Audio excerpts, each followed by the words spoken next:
In the first week of December, 3 bombs planted by Xi Jinping himself detonated at the same time.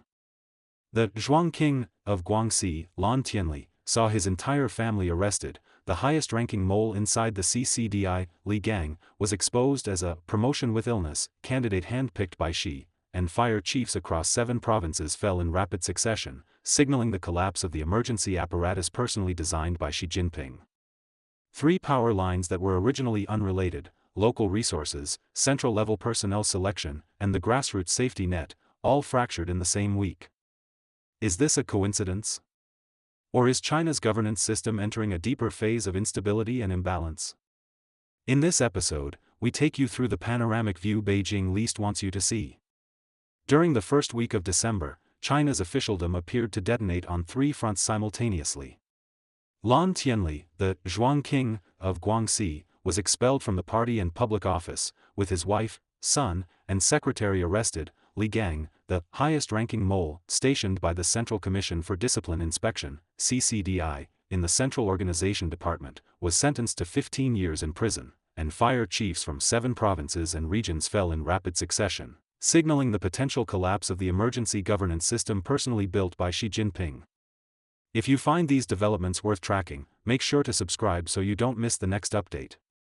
Within the same week, different levels and systems fell at once.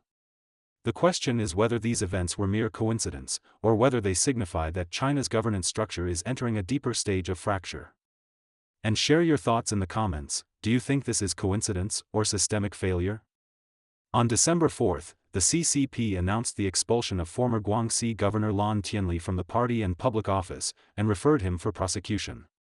In addition to routine accusations of corruption, his charges included violating the new development philosophy and high-quality development requirements, forming factions and cultivating personal power cliques, associating with political fraudsters, and resisting organizational investigation.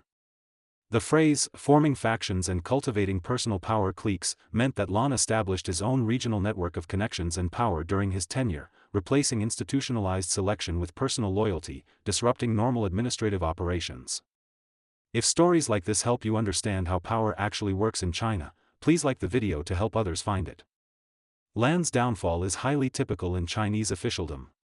In January this year, he presided over an anti-corruption conference, passionately declaring, "Resist corruption and never be tainted." Yet 4 months later, he became the biggest trophy of that same all-out battle. On May 16, the CCDI announced that Lan was suspected of serious violations of discipline and law, currently under investigation, making him the 2nd provincial-level leader investigated while in office since the 20th Party Congress. His wife, brother, son, and secretary were also arrested. Multiple insiders claimed Lan was exposed by Jin Xiangjuan, the governor of Shaanxi who fell in April. Their downfalls were only 34 days apart. Leave a comment. Do you think these officials are falling because of anti-corruption, or because someone is purging rivals? Hong Kong media suggested Lan's case likely involved corruption in the non-ferrous metals sector, with estimates that at least 800 officials and businesspeople could be implicated. Recently, multiple Guangxi officials have already fallen, including Zhong Hengqin, Li Wenbo, Wei Yan, and Pan Liaoting. For days after Lan's expulsion, Guangxi Party Secretary Chen Gang launched a 10-year retrospective investigation into illegal mining and heavy metal pollution, stressing that Lan's violations had severely damaged Guangxi's political ecology and development environment. A commentary noted that Lan's downfall may have affected China's national rare earth strategy. Commentator Jiang Wangjing even claimed Beijing classified his case as treason. Guangxi ranks first in China in reserves of aluminum, tin, antimony, and rare earths. Lan's hometown, Hechi, is known as China's capital of non-ferrous metals. After Lan's transfer in 2012, the Longjiang River cadmium pollution incident shocked the nation, with heavy metal levels exceeding standards by 80 times. After Lan was investigated, officials promoted by Guo Shengkuan were also questioned. Guangxi had been Guo's political base. Lan was regarded as his protege. After Lan's collapse, Guo and his former subordinates were questioned, triggering a political shockwave. Thus, from Zhuang King to political death row inmate, Lan Tianli's life has become a classic annotation of CCP officialdom. If you're finding value in this analysis, please subscribe and turn on notifications for future episodes. Li Gang, the mole exposed. While Lan's downfall shook Guangxi, the case that truly stunned observers was that of Li Gang, the head of the CCDI team stationed in the Central Organization Department. On December 3, Wuhan Intermediate Court sentenced him to 15 years in prison for accepting 102 million yuan in bribes. The court found that from 1998 to 2024, Li abused his power across multiple positions, including vice governor of Sichuan and standing committee member of Yunnan. He is the first, over 100 million yuan, corrupt official exposed within the CCDI station system, a 26-year case of promotion with illness. Analysts noted that his promotions involved top CCP leadership. 3 key time points were highlighted: August 2020, Vice Governor of Sichuan; July 2021, transfer to Yunnan; and October 2023, transfer to Beijing as CCDI team head. Each promotion required inspection by the organization department, integrity screening by CCDI, and approval by Xi Jinping. According to CCP regulations, Xi Jinping is the first responsible person for Li's promotion. Chen Shi and Li Qianjie bear direct responsibility, Zhao Leji and Li Shi bear supervisory responsibility. Tell us in the comments, do you see this as systemic failure or deliberate protection of loyalists? Li's personality was described as the strictest in investigating others, yet the most corrupt himself. He attempted to collude testimony and destroy evidence, and was accused of forming factions.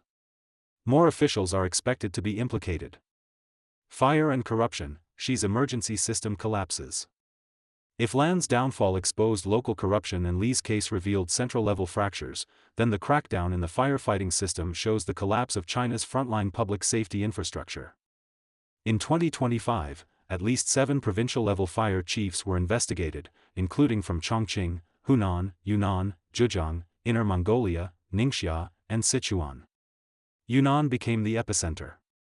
3 senior officials fell within 6 months for profiting from fire safety reviews and project approvals. Such concentrated investigations indicate systemic problems, not individual misconduct. Another case involved Zhang Fusheng, former deputy director of the Fire Rescue Bureau, who received over 9 million yuan through mahjong games in exchange for favorable approvals. Corruption led to deadly outcomes, the Zigong fire and the Anyang fire, both reflecting long-term safety hazards and hollow enforcement.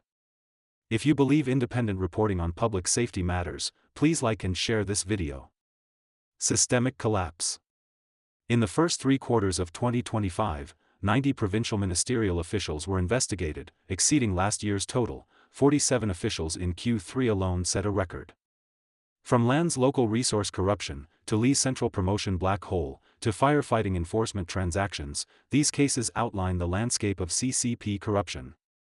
When networks extend from local to central, and infiltrate public enforcement, the CCP's blade turned inward can no longer distinguish inside from outside. The CCP proclaims, the anti-corruption campaign is always on the road. The unspoken meaning, corruption is also always on the road.